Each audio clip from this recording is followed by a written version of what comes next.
Hello and welcome. My name is Tom, and this is the Enthusiasm Project Season 6, Episode 3 OG. Today we're talking about money. It sort of rhymed. If you're still here, despite that intro, that is what we were talking about. We were talking about revenue. This is sort of a follow-up. I don't know if it's an annual thing, but we're talking about revenue, money. We're calling it YouTube revenue, but it's sort of an all-encompassing thing.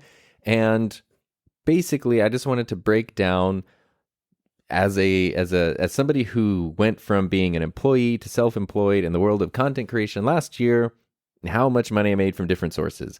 Because ultimately, I didn't make a significant chunk of money from any single source, but a bunch of sources combined led to the best financial year I've ever had in my life. And significantly more than I ever made as a teacher. So that's kind of what I wanted to talk to. I did this episode last year, and so this is kind of a follow-up on that. I'm hesitant, though, and I'm going to explain why, and maybe then after hearing that, I just want you to understand where I'm coming from, because I feel a little bit awkward and uncomfortable about this.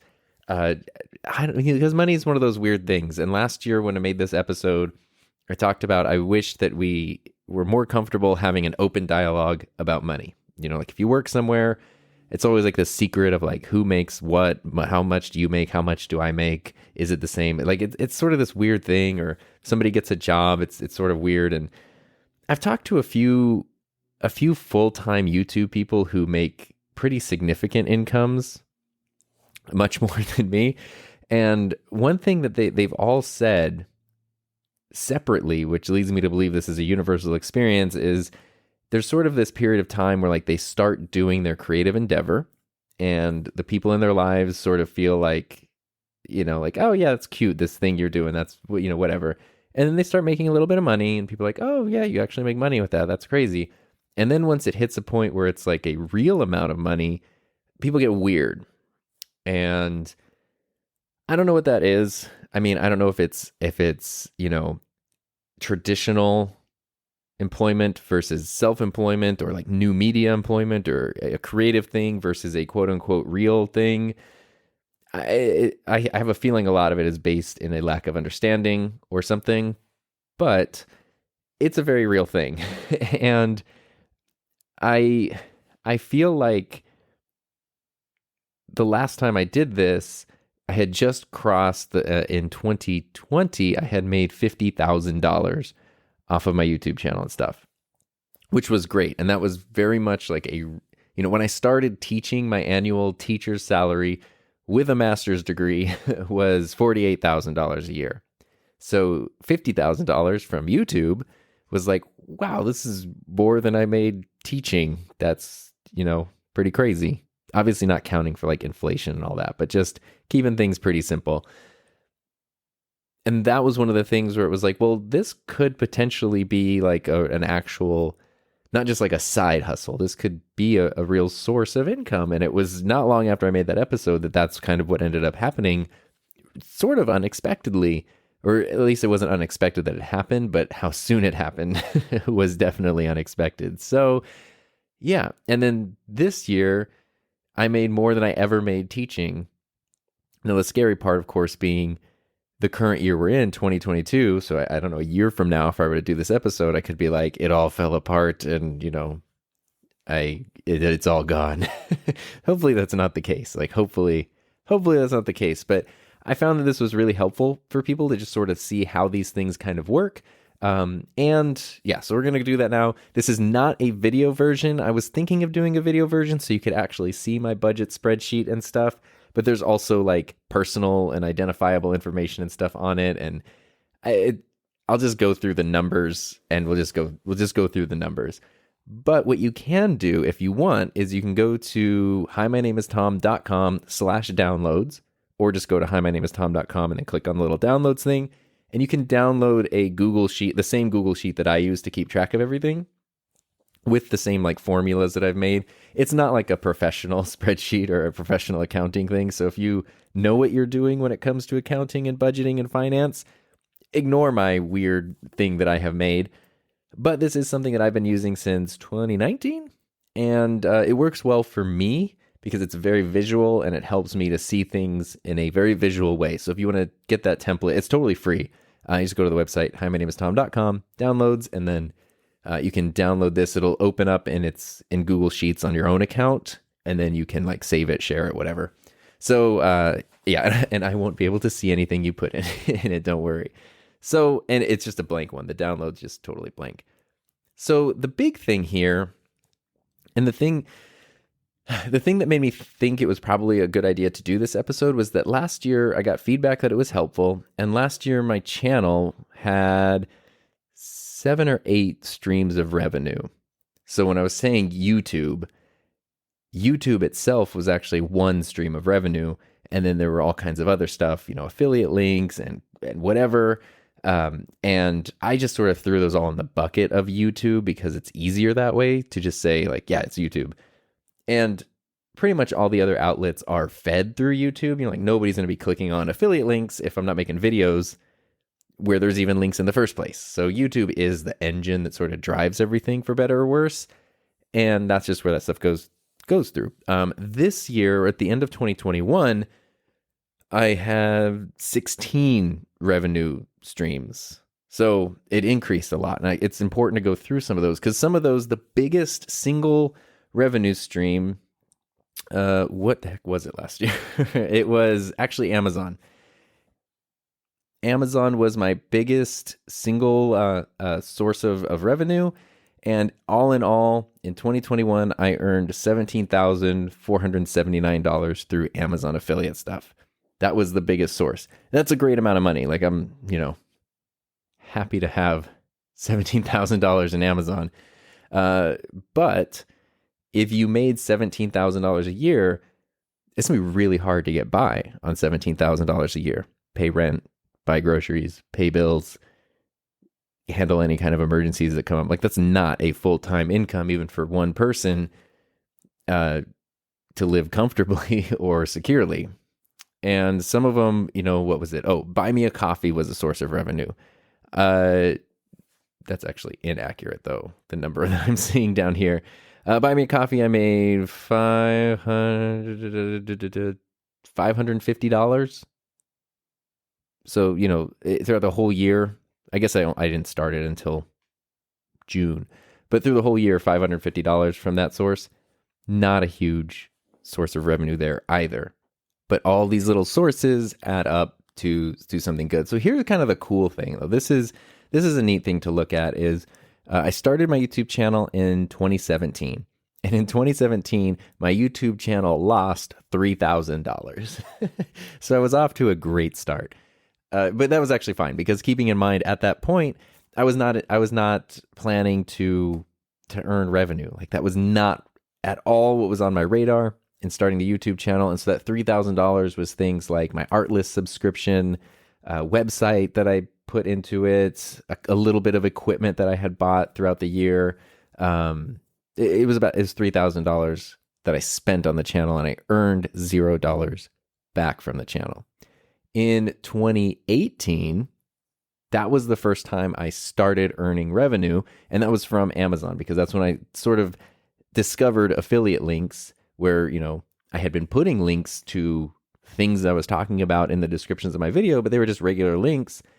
And that's when I learned, an affiliate link would be the exact same thing, except I would get a percentage of the sale if somebody buys something instead of nothing. And it doesn't change anything for the person who's buying it. So that's when I started using affiliate links. And in 2018, my channel made $600 from affiliate revenue. And I was very excited to have $600. That was very cool. But obviously that's not like, boy, call the boss, tell him I'm quitting. I got $600 this year. No, that's not happening there.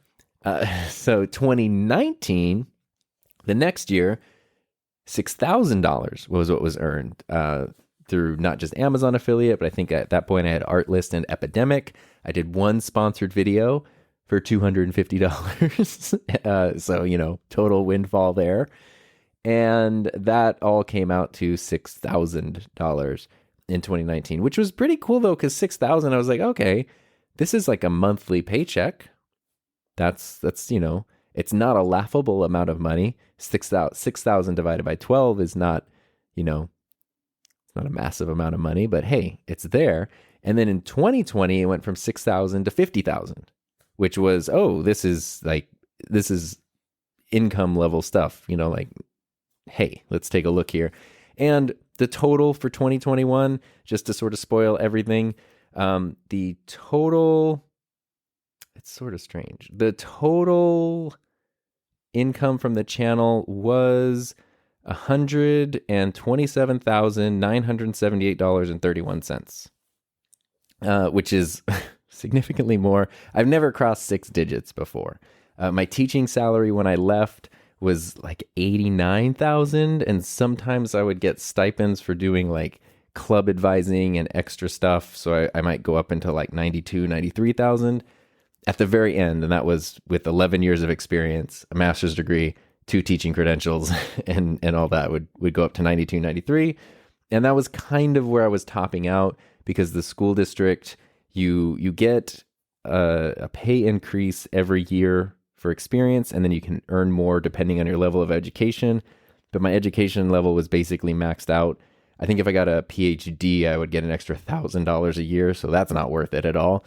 And my seniority increase was actually going to stop this year. So if I had stayed teaching, I would have got a bump into this year, and then I would never get an increase unless they gave everybody a pay raise and boosted the whole salary schedule. So I was pretty much capped out it would have been capped out around 94, 93-ish thousand teaching, and that's it. And of course, there's retirement contributions and insurance and everything. But 127, that's significantly more. That's just a lot. That's a lot more. And it covers the insurance costs, and it covers savings and stuff like that, which is pretty amazing. So where I'm at is that's one of those things where it's like, if you're listening to this, you might think, wow, that's a lot. That's a great income. That's like so much. Or you might be listening to that and go, oh, like, you sweet summer child, that's nothing at all. It depends on where you're at in your life and your journey. I can tell you that for me, and growing up, like, my family was never a 6-figure family. I always thought, like, if I hit 100,000, I'm set, which, not that I wouldn't want more, but it's pretty crazy. Like, that's a pretty crazy thing. It's a great amount to, like Heather and I, we don't have lavish lifestyles. If you watch my videos and you see, like, you have the studio and you have all these cameras and you do all that, it's like, that's this one space. Otherwise, like, we live in a pretty low cost of living area. It's like the one, at least when I bought the house, was a low cost of living area in California, or one of a couple low cost of living areas. We don't do anything super crazy. We don't have, my car's a 6-year-old RAV4 that's paid off. Like, it's not anything lavish or crazy. So it's like all the lavish stuff goes into YouTube related things, and everything else is very, very, very modest, comfortable, but modest. And this is more than enough to maintain that, especially, this is my income. And then, Heather, this isn't the income this doesn't include income generated from her stuff. This is just my side of things, which is awesome. So basically, like, if I could just maintain this, be super set. Ultimately, I know that, online content creation is a rocky road. So things will be up, things will be down. It would be great if this would increase, because that would allow me to save and invest more aggressively. So that way, in the future, if there's those lean years, it doesn't feel as terrifying. There's safety nets in place for that. So that would be great. Personally, I have a weird pride thing where I would love one year to make 250,000, because that is how much our school district superintendent makes. And I just thought of, like, the amount of how tough that job is, and how much work that is, and how much stress that is, and how much you have to deal with, and how just unfun it sounds. And to be able to match that doing something amazing that, like, brings me joy and happiness, there's just something that makes me feel good about that. I don't know, it's weird. It's petty and weird, but hey, this is a place to be honest and petty and weird, right? So let's get in, though, because it doesn't do you much good to say, like, this is how much I made. And how the heck did that happen? First and foremost, this is year 5. Well, I guess 2020 was year 4 of running the YouTube channel. So it's not something like start a YouTube channel today and you'll earn this much money next year. Like everybody's journey is very different. This was the result of building an infrastructure over years and growing that. And it's going to continue to change and things are going to continue to drop off. And I'll even talk about that right now. But going through this, I'm just going to go down the list, which basically the way I have these columns ordered is just oldest to newest. So as I add a new source of revenue, it just sort of gets added on at the end. They're not in any specific order. So Amazon, this is United States, American Amazon affiliate stuff. I told you the total was $17,479.72. The worst month was August, and I made $1,544 in August. That was my lowest month of the year. My highest month was January, actually the very start of the year, which was $3,682. So actually, you can see that's a huge difference. So if you don't know, am I going to get $3,600 from this source this month or $1,500? That's hard to plan around. So that's where it's like, where's it? What I do keep track of, and you'll notice this if you download the spreadsheet, is I highlight the lowest month in red and I highlight the highest month in green. And what I've noticed is August specifically was bad. As you can hear my dog Ben screaming about, baby. August was a low month, or like there's red all throughout it, but the actual total was right in the middle for the year. So there's times throughout the year where individual revenue sources performed their worst, but overall, the actual amount of income was pretty decent. It was not necessarily the highest, but it also wasn't the worst. So that really helped. So anyway, that was Amazon, lowest, highest. That's a pretty big range there. Let's see. Yeah. Up next is YouTube AdSense, because that was the second source that I added once my channel had gotten monetized. I actually didn't put ads on my videos for like a while. I've talked about this before, but just because my channel was able to be monetized, I didn't want to put ads on videos because ads kind of suck. And putting an ad on a video and ruining the viewer experience with ads only to earn an extra $80 a month was not worth it to me. So I told myself that I wouldn't put ads on the videos until it would be what I considered a life-changing amount of money. So you could agree that if YouTube ads were going to give me $100,000 a month, that's a life-changing amount of money.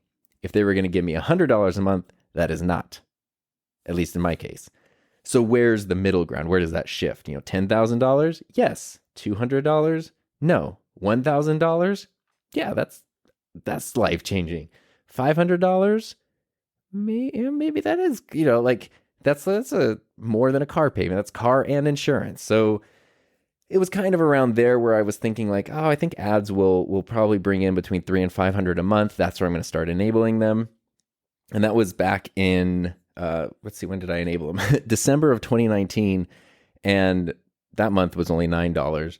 But then it went up to $100, $200, $400. It went up from there. So YouTube ad revenue. The other thing about it, though, if you're starting a YouTube channel, is this has kind of changed because when I got monetized, if you weren't monetized or you were and you chose not to put ads on your videos didn't have ads.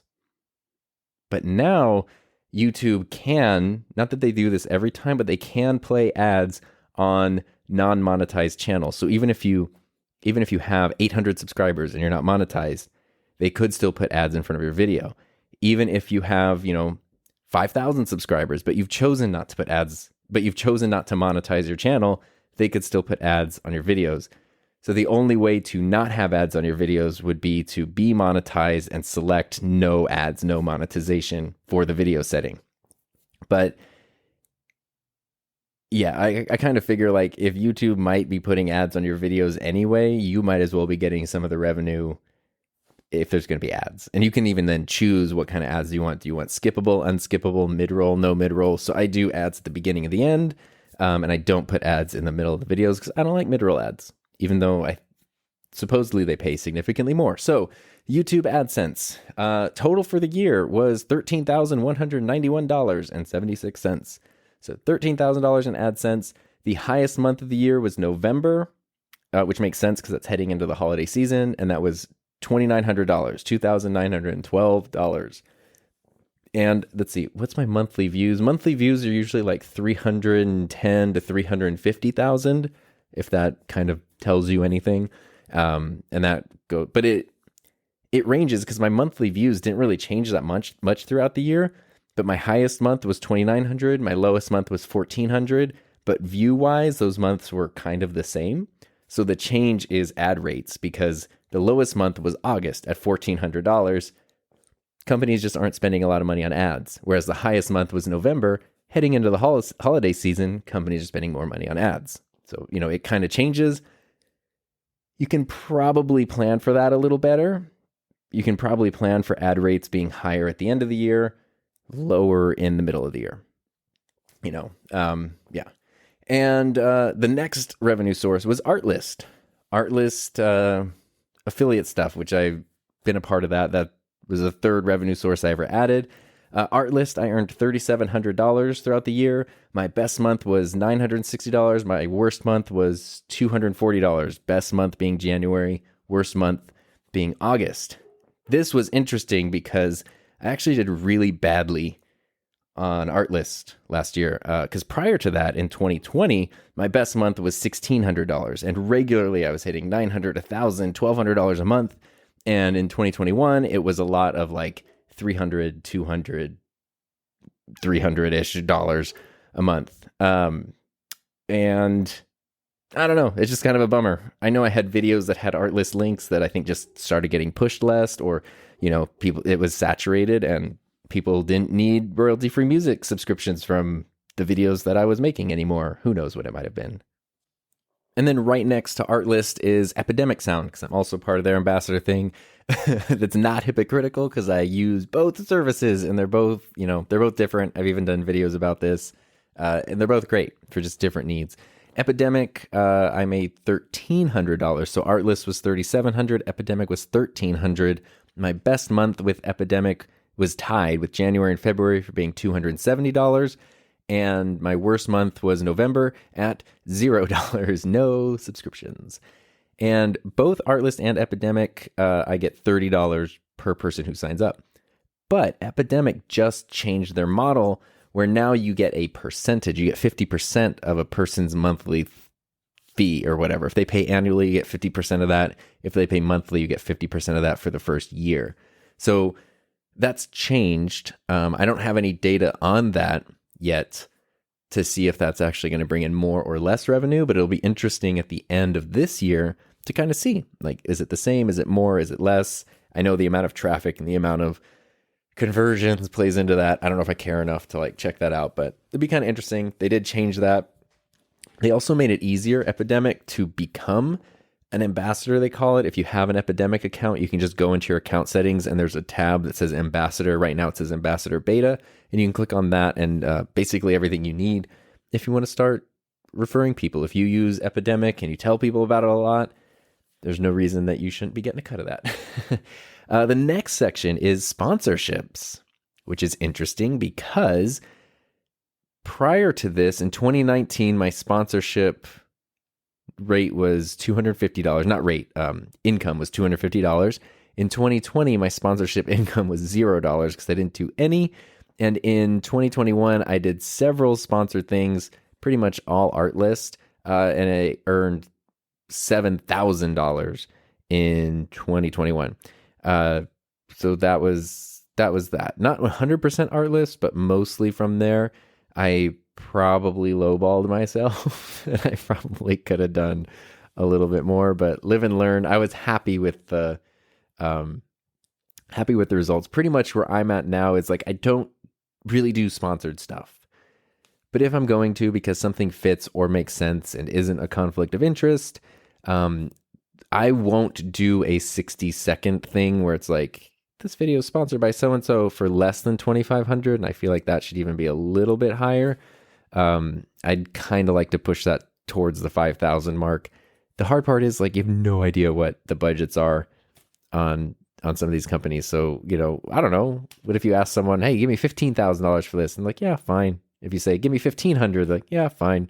They won't tell you. So you got to just like figure out what you're worth, or at least what you're comfortable doing. So that was sponsorship. Actually did sponsorships last year, but not that many. I wouldn't really want to do more than one a month, maybe one every other month. So that also makes me feel like I could raise the price because it's a premium. If I agree to do a sponsorship with someone, that means I'm not agreeing to do sponsorships with anyone else for another month or two, potentially. The next category is a weird one. I just call it Genius because I use Genius links to do Amazon affiliate stuff globally. So if you sign up for Amazon affiliates, I signed up in the US because that's where I live. I was getting affiliate sales for people in the US. But if a viewer was in a different country and they clicked on an Amazon affiliate link, I wasn't getting anything. They were just going to their country's Amazon page and potentially purchasing something. So what you can do is you can open up affiliate accounts in every country, which is sort of tricky because sometimes the pages are in the languages of the other countries and translation doesn't always work. So it's quite a process. At least I found it to be quite a process to go to like, I don't know, 12 different country pages where I was getting traffic from and open up affiliate accounts there. It took a while. This is a multi-day project.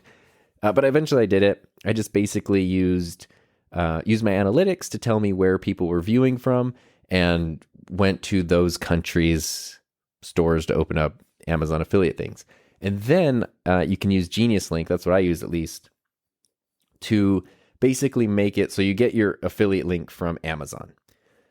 Just like you normally would. If there's a product you want to use, you generate the affiliate link, you create a link in Genius, you put that link into Genius Link, and then that turns it into a Genius Link, which basically just means that when someone clicks on that, if they're not in your home country where your original account is, or I shouldn't even say that. If someone clicks on that, it will direct them to their country's listing for it. And if you have an affiliate account with that country, then you will get the revenue. Which basically what it comes down to is these are links that are being clicked anyway, but if you don't have accounts there and you're not using Genius Link or something, you're just losing out on that money. And you probably don't want to put 12 links under each thing. So if it's like, hey, today I'm using the Earthworks Icon Pro microphone. Here's an Amazon affiliate link for the US. Here's one for Canada, one for Germany, one for Australia. Like this one product in my video description has 12 links below it, and then you have to find your country. People aren't going to do that. You're not going to want to do that. It's going to be messy and terrible. So having just one link that will direct people is very, very, very helpful. And from Genius Links, so all of these global affiliate links last year, I earned $7,300, $7,384. So that actually, if you combine both of those, since that is all Amazon, that's $2,400. My best month for Genius Link was January, $1,380. My worst month was August, $512. And that's an interesting one too, because some countries, literally, it's like you earned $12 this month. And other ones, like Canada is usually a pretty good one for me. It'd be like, oh, you earned $300, $400 from Canada or something. But it all adds up. Genius Link is not free. The amount you have to pay depends on how many clicks you're getting. So it's like how much traffic, how much your link is used dictates how much you pay per month. For me, it ends up being between $40 and $60. $60 if it's a very busy month, $40 if it's kind of a normal month. And, if my worst month of the year was $512 and I paid $40 for the use of Genius Link in that time, I'm still bringing in a lot more money that would have just otherwise just been literally left on the table because people are already clicking the links. There's just no way for them to give the money to me. So I definitely recommend Genius Link for Amazon stuff. Plus, it's an easy way to just make smart links and shorten links, and you can make a Genius Link for something like, I don't know, a website or a document or something, put it in your video description. But if the link changes, instead of having to go through all your videos and change it out, you can just go into Genius Link and change the destination, and then all those links will still work and those go to the new destination, if that makes sense. The other thing was consulting. I kind of like had limited consulting towards the end of the year. The hourly rate went from $200 to $250. And with teaching and with starting my own business and stuff, I didn't have a ton of time and slots to do consultations, but they did bring in $3,300, which is pretty great. And I'm fortunate that everybody I consulted with was awesome. I have never had a bad consulting client, which is good, but it is exhausting to do consultations. You have to, set up. I want to deliver on them. It's hard. So that calendar is like, it doesn't seem like a lot to earn $3,300 in a year, but with how limited the calendar is and how limited those slots are, it's actually pretty great. Yeah, that's kind of my limit there. The next one is, the slowest months were June and May, which were 0. I don't know if that's fair because I didn't have any slots those months, but I didn't earn anything. The best months were April and March, where I earned $1,200 from consulting each of those. So there you go. And the next one is Sweetwater Sound. I'm part of the Sweetwater affiliate program. Total was $1,700 for the year. Worst month was February, where I earned $87. And the best month, tied actually to the penny, was June and August, $458.93. Super weird that it was literally to the penny. I don't really know how that happened. But I love Sweetwater, and what I'm trying to do in my video descriptions is where I can sort of vary the links. So some of my Amazon revenue, I think, did go down compared to 2020, but that's because I was sort of spreading things out to B&H and Sweetwater just to not have all the eggs be in one basket. Some stuff I don't know. I'll put a link to my MacBook Pro. I'm going to link to the B&H page that has the configuration of it. I'm not going to link to the Amazon page just because I don't know that I would want to tell someone, hey, go buy this very expensive computer off Amazon, where it might get shifted to a weird seller or something that I don't necessarily recommend. Whereas I trust B&H and I've bought computers from B&H. So here's a link there. And sometimes I'll just do both. I'll do here's the product. Here's a link to Amazon. Here's a link to B&H. And the person can decide where they're comfortable buying from. So Sweetwater I've been incorporating more and more. The next one is Buzzsprout. I'm part of this is a podcast hosted on Buzzsprout. I'm part of the Buzzsprout Creator Program, which pays $100 stipend a month. So math is pretty easy on that one because it is $1,200 a month. So every month they give $100 just sort of help you produce your show, produce your podcast, put that money towards your podcast. So that's very, very cool and very, very appreciated. The next one is Ecamm Live, the Ecamm affiliate group. This is a great one. They basically use the same model that Epidemic moved to, where if somebody signs up for the year, you get a percentage of their annual registration. And if someone signs up monthly, then every month you get a cut of their thing, which means that when I look through my earnings at the end of the month, it's a lot of $8, $15 kind of things. Not a lot, but it all adds up. So my total for Ecamm for the year was $2,300, $2,331. My worst month was January, $123. My best month was February, $717. So, and the weirder part too is December of 2020 was my best Ecamm month ever. It was $1,066. So I went from my best month to my worst month ever to my best month of the next calendar year, back to back to back. So, it's kind of unpredictable. And then most of the months kind of range somewhere between $300 and $500 for Ecamm Live. The next one's B&H Photo. That was new. I didn't even join that. I joined that affiliate program years ago, but I didn't really know how to use their link builder thing, so I never used it because it was really confusing. And then I learned that they have this easy link bookmarklet thing where you basically install it into your Chrome browser, and then when you go to a product page, you click one button and it gives you a short URL to that product and you're done.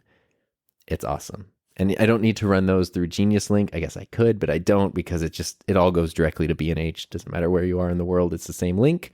So I started doing that in April, and that was late in the year. And I don't have a ton of B&H links, but they are scattered throughout. And so I earned $403 last year from B&H. Best month being, what is that? June, $215. And worst month being September, $46. Oh yeah. But that has been growing, and I've been putting more and more B&H links. The reason I think it was so low was because I was really learning how their program worked. And they were also revamping their affiliate program. So I didn't want to move a bunch of links over to that if it wasn't actually going to work. I didn't want to kill like links that were working for links that weren't. So as things are now, as I trust it more and it's reliable and they've really worked out a lot of details on their end, I'm using it more and more. And that is pretty awesome. The thing about B&H though versus Amazon, this is where it's sort of tricky, is like, overall, I would probably trust B&H as a retailer more than Amazon. I trust things that are like shipped and sold from Amazon, or if you find a store on Amazon and you know shipped and sold from Sony or something, I would trust that. But it's so easy when something goes out of stock that then it's shipped and sold from weird company you've never heard of, and it's like you gotta watch out for that stuff. Whereas B&H is just always B&H. But for Amazon, if somebody clicks your affiliate link and, I put up a link to a microphone, someone clicks it and they go there and they look at that microphone and think that's cool, but they don't buy it. For the next 24 hours, if they make any purchase, you get a percentage of that. It doesn't matter how much, what category. It's just from the time they click your link, the next 24 hours, if they make a purchase, you get a percentage of that. Which, I mean, you can see that's an opportunity to earn a lot more revenue. Whereas B&H is set up more on like, they buy the thing that the link is for. So, if I put a link to a microphone on B&H and somebody clicks that link and they buy that microphone, I get a percentage. If they click to a different product and buy that, I don't get anything. So it's a little, you got to like spread out. Like you probably have more potential to earn more money through Amazon, but sometimes there are certain things where you're like, I would personally prefer to buy this thing from B&H. So, ethically, what do you do? Or morally, what do you do? Do you refer people to the thing that you wouldn't necessarily trust but will earn you more money? Or do you refer them to the thing that you trust that will earn you less money?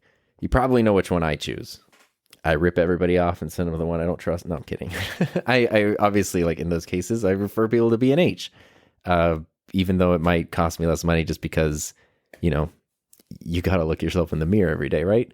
The next thing, this is one, I was so excited for this because I just started it right after I did this episode last year, and that was my courses, of course. I didn't have any courses last year when I did this, and then I did one course, and I did a second course last year, which was sort of a surprise. I have the Podcaster Idea Book, Podcaster Playbook. Podcaster Idea Book is $299. Podcaster Idea Book is $99, and there's a slight discount if you purchase them both together. And I did do a couple sales throughout the year as well. So, like people who signed up really early got it at like the biggest discount I offered. I did a Black Friday sale. I did a sale for my 100th podcast episode. So a couple times I would discount them a little bit. For the most part, they weren't really discounted because if every once in a while, a little discount's fun and people will join, but I don't want to do the thing where it's like, oh, get now and it's the lowest price. And then people are like, oh, dang, I should do that. And then a month later, it's like, hey, it's the lowest price again.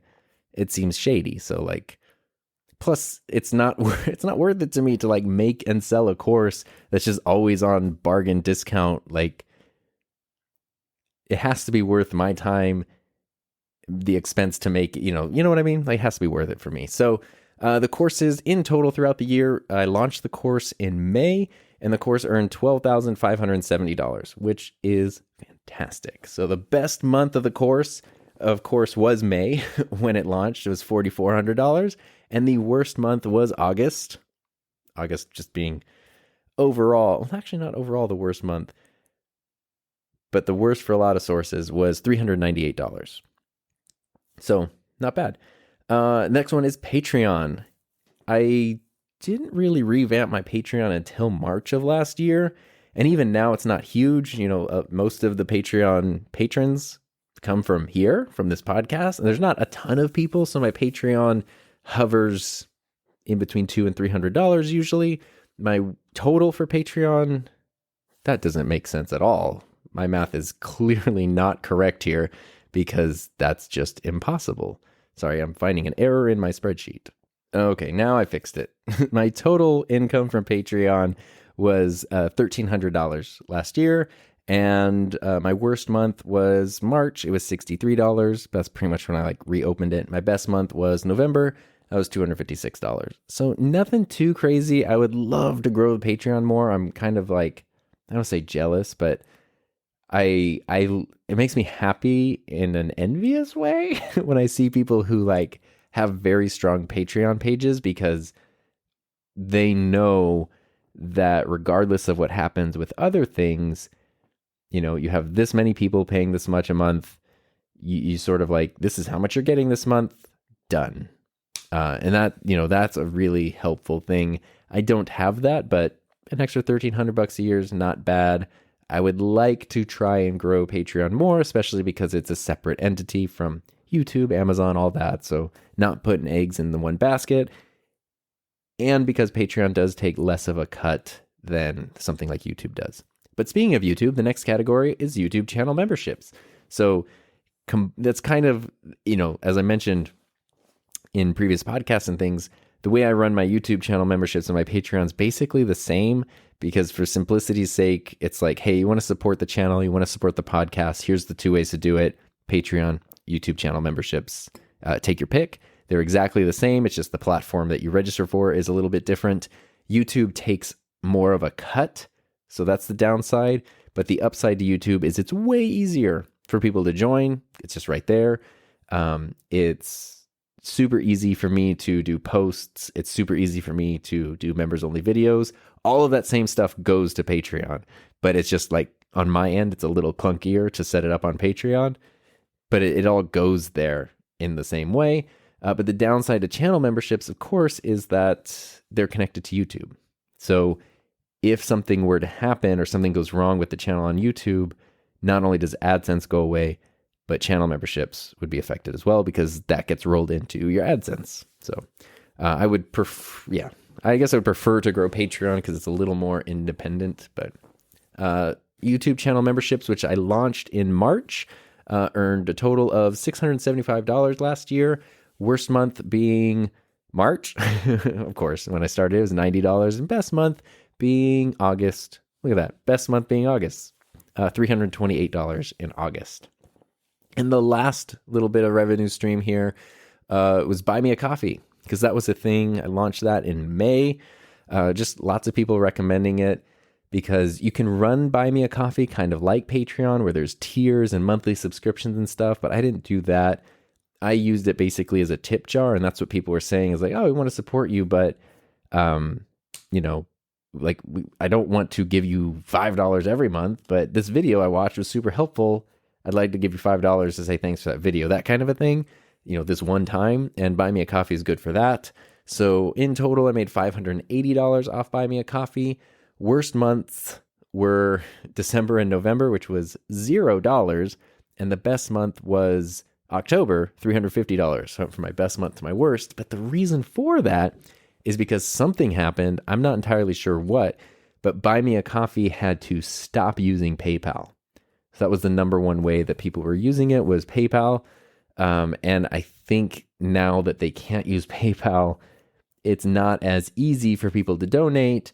And if you put barriers in front of people for stuff like that, obviously they're not going to do it as much. So I've kind of been also removing those links a little bit. They're still in my podcast descriptions because I thought it might be a good thing for podcasts. But now that it's a little harder to donate, I think you use Stripe now. But PayPal's just really easy if you're someone who already has a PayPal account. So I might be removing Buy Me a Coffee just because it's not as practical anymore. Sadly, it's a great service. I don't know what the heck happened between them and PayPal, but you can't use it. So anyway, those are all the revenue sources from last year. Some of them are passive, some of them are active. Stuff like affiliate links are relatively passive income, I guess you could call it, whereas stuff like consultations and sponsorships are much more active. Even stuff I would say like Patreon and channel memberships, you have to nurture those and build. That's a little more active than an affiliate thing. So that's kind of everything. Again, all in all, the total was $127,978.31, which is amazing. The best month of the year, my best and worst months were back to back. My best month of the year was June, which was $14,653. Crazy to make that much money in one month. My worst month of the year was July, the very next month, $7,200. And then actually August and September were my second and third worst months at almost the same, 7,700 and 7,400. So ranging, so that's half, right?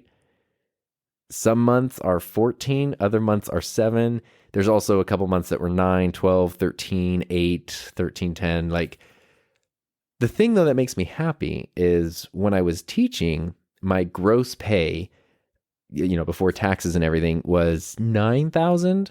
And then I took home about $6,000 a month. A little less than $6,000 a month. So pretty much all of these, except for those worst months, and that was, again, after the 11 years of teaching, all but those 3 worst months are pretty much equal or beyond where I was at teaching. The worst months are beyond where I was for most of my teaching career, because I was making significantly less for the first half of the career, at least. And teaching only pays 10 months a year. So when you talk to teachers and you're like, must be nice to have summer off, it's like, it is nice to have a break, but you're also unemployed. Like you have a job to return to, so maybe it doesn't totally count as unemployed, but like you don't get paid for that time. It's not like, boy, I'm just over here raking in the dough while I sit on the beach. Like, you don't get paid. So the thing with this is I get paid 12 months out of the year. So even though I realized that a little late, even though the income might not be very different month to month, the fact that there's 2 extra months of income is a pretty big pay increase just by itself right there, which is pretty darn cool, right? So that's where we're at. I'm trying to see if there's any other interesting stuff. We did start doing quarterly taxes. So we have a financial planner person who helps us, keep track of things, both Heather and I. And we've been doing our quarterly taxes because we filed our LLC a couple years ago, did episodes all about this last year. But our quarterly taxes we hadn't done. So maybe this will be helpful as we wrap up this episode. I said last year that I was going to see what happened with our taxes and then see if we did it right, because you don't want to have to owe a bunch of tax money at the end of the year. But you don't want to overpay so much. Like, getting a refund is good, but ultimately if you're getting a refund, it's because you overpaid. And if you're overpaying a lot, that means you're kind of losing out on being able to use your money throughout the year. But I always like to overpay a bit because it's easier to get a refund than have to pay extra. So what we have been doing for the whole year is every dollar that comes in, just taking 50% of it, taking 50 cents of it, half of all income, and moving that into a separate savings account that's just for taxes. So it sucks because, hey, you have a great month over here. Look, my best month on Amazon was $3,600. That's amazing. So $3,600 goes into the account, and then, $1,800 just disappears right away and goes into savings. So that, that's a bummer. And our insurance ended up costing about $1,100 a month. We could have gotten a slightly cheaper one. I think our cheapest option would have been $600 or $700 a month. But we wanted to have a PPO where we can select our provider, so that way, you don't have to. If you have an HMO plan, if you don't know or you don't live in the United States where healthcare is a nightmare, an HMO basically means you have a doctor and you have to go to them first no matter what. So I've had this before, and it basically means, like, I don't know. Well, here's a good example, actually. When I was in college and I worked at Trader Joe's, they had an HMO plan. I had hernia surgery in 2005. In like 2008 or something, I thought I re-injured it, and I needed to just go to the hernia specialist to have them check it out. I knew that. That's where I needed to go. But I couldn't go there because I had to go to my general doctor first, who then was like, what's wrong? Well, gee, my hernia thing hurts again. Oh, okay. Now let's make you an appointment for like 2 months from now to go see the specialist that you need to see. And there was one time it was even worse, which was I broke my wrist at Disneyland running to the tram. I slipped and broke my wrist. And your wrist has all of those little round bones in it, kind of where like your fingers, well, your wrist, I was like where your fingers join your arm. That's your wrist. Those little round circular bones, whatever the big one is called, I cracked that one. And that can be dangerous. Well, I'll explain why, actually. So it was broken. That sucked. I knew it was broken because I had broken both my wrists before, and the pain was very familiar. So I couldn't just go, though. I could go to urgent care. So I went to urgent care. They were like, oh, we can't really do x-rays or whatever, but we'll give you like a bandage. So I was like, okay, did that. I knew that like I needed to go see a specialist to get my wrist looked at. Had to go to my general doctor who referred me. Guess what? There's no appointments. It took 2 months. By the time I got to go see the specialist, my wrist had literally healed, which was fine because they didn't have to do anything. But the specialist was like, oh, it's good it healed because if those little bones heal wrong, it could totally like ruin your mobility and the use of your wrist for the rest of your life. And I was like, yeah, it would have been great to get this looked at months ago. So anyway, I learned my lesson. A PPO lets you decide who you're gonna see, when you want to see them. If you need the wrist person, you go to the wrist person. If you need, even just recently, I hurt my foot. Guess what? I made an appointment with the foot doctor, and I went to see the foot doctor, and that was it. It was very easy and great. So anyway, our insurance is $1,100 a month. Quarterly taxes. So at least in the United States, for businesses, at the end of every quarter, you can estimate how much you're going to pay in taxes, and you pay that. And then at the end of the year, you don't have to pay it all in one chunk, basically. So our quarterly taxes have pretty much averaged about $11,000. Or I should say, for the first 3 quarters of the year, it was $11,000 each quarter. And you pay taxes to the federal government and taxes to the state government. Our federal taxes were usually like $9,000 something, and our state taxes were like $1,200-1,500. So it came out to $1,100. We did that for the first 3 quarters, so that would be $33,000 in taxes there. And then the fourth quarter, it just turned out we had been overpaying, which is fine. So the fourth quarter, we only owed $3,300, which was awesome because I had budgeted for $11,000, but we didn't need to pay it. So my method of saving basically 50% of income into savings was good and left us with more than enough money to cover taxes. And the extra money in there is great for, unexpected medical things, business expenses. When stuff happens, like you're launching a course and it's like, oh crap, Podia, where I host my course, is going to be like $800 a year. You don't have to freak out about, you kind of have a little cushion to cover those costs. And it's nice to just also have a savings for the future and stuff. So anyway, I think that's pretty much all the main stuff. Yeah, if you got questions or whatever, I hope this is helpful. Like, I hope ultimately it doesn't come across as like bragging, I don't think it would, but I don't want you to like listen to me talk about how much money I made for an hour is not the goal of this, but it's the kind of like, here's actual numbers from actual sources so you can get an idea of what might work for you and what might not. Stuff like Amazon affiliate links work pretty well for me, but that's also because a lot of like the videos I make are product focused. I don't make the videos specifically to include an affiliate link, but if I'm talking about a product, it makes sense to include a link to the product in the description. For other people who do like, I don't know, mental health or something, it's a lot harder to, Amazon links might not make as much sense. So a lot of it depends on what you're doing, how much sense it makes to include that. Lots of different programs, lots of different companies have affiliate links and programs and things. I can even assign affiliates to my course. So like you could be an affiliate for that. I don't know. It's a whole thing. I've never really done that, but it's like everything has affiliate programs, but you do want to be careful not to oversaturate. Like, I'm part of 10 million different affiliate programs, and your viewers, your customers, your audience, whoever is like, they don't even know it. They don't do anything because there's too much, basically. So you want to be careful with it. You want to do what works for you.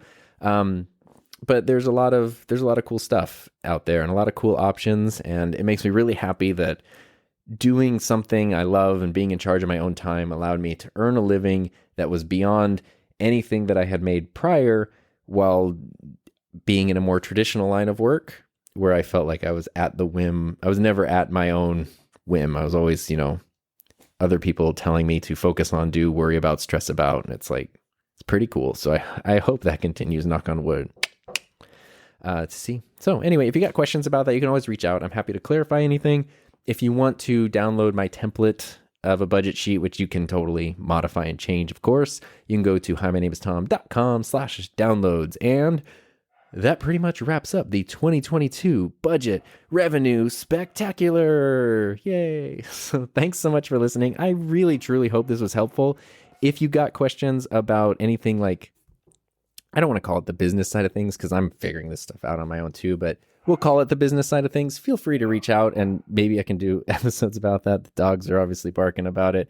That's a good time for me to wrap it up. So I hope you have a safe, happy, healthy, fun rest of your week, and I will see you next time.